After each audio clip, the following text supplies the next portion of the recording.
Ang pagsabog ng Mount Pinatubo noong 1991.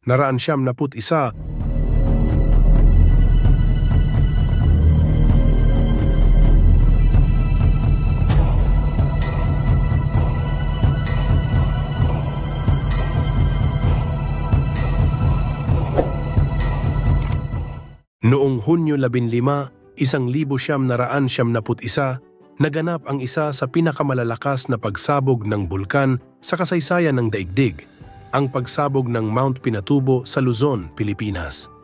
Ito ay nagdulot ng matinding pinsala sa kalikasan, kabuhayan at pamumuhay ng libu-libong mamamayan. Bago ang pagsabog, nagpakita na ng mga palatandaan ng aktibidad ang bulkan. Noong Abril 1991, nagsimulang maramdaman ang mga paglindol at napansin ang paglabas ng usok mula sa bunganga nito.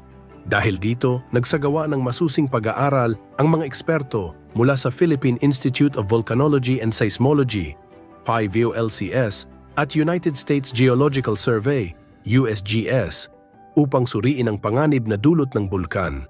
Dahil sa kanilang babala, maraming residente mula sa mga kalapit na lalawigan tulad ng Pampanga, Tarlac at Zambales ang inilikas sa mas ligtas na lugar. Ang mga hukbong sandatahan at lokal na pamahalaan ay nakipagtulungan upang masigurong maisagawa ang maayos na paglikas. Noong Hunyo 15, 1991, sumabog ang Mount Pinatubo na nagbuga ng napakaraming abo at usok na umabot sa 40 kilometro sa himpapawid. Ang pagsabog na ito ay sinamahan ng bagyong Yunya na nagdulot ng malalakas na pag-ulan. Ang paghalo ng tubig, ulan at abo ay nagresulta sa pagbuo ng lahar na rumagasa sa mga ilog at bayan sanhi ng malawakang pinsala. Ang trahedyang ito ay nagdulot ng pagkamatay ng mahigit 800 katao. Karamihan ay dahil sa pagbagsak ng mga gusali at sakit na dulot ng abo. Halos 200,000 residente ang nawalan ng tahanan at kabuhayan. Isa rin sa mga matinding na apektuhan ay ang Clark Air Base, isang base militar ng Estados Unidos na napilitang isara dahil sa matinding pinsala. Bukod sa lokal na epekto, naapektuhan din ang klima ng daigdig.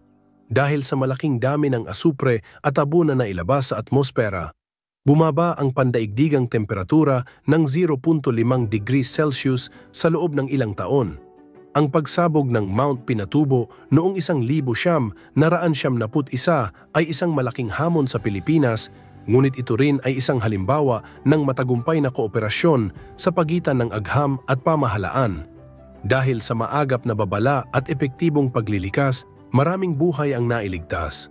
Hanggang sa kasalukuyan, ang karanasang ito ay patuloy na pinag-aaralan upang mapabuti ang paghahanda sa mga darating pang sakuna. Laging tandaan mga kahistoryador, huwag limutin ang ugat ng ating pagkatao, ang kasaysayan ng ating pundasyon. Ang kwentong kasaysayan ng lahat ay kasama ka sa bawat kabanata.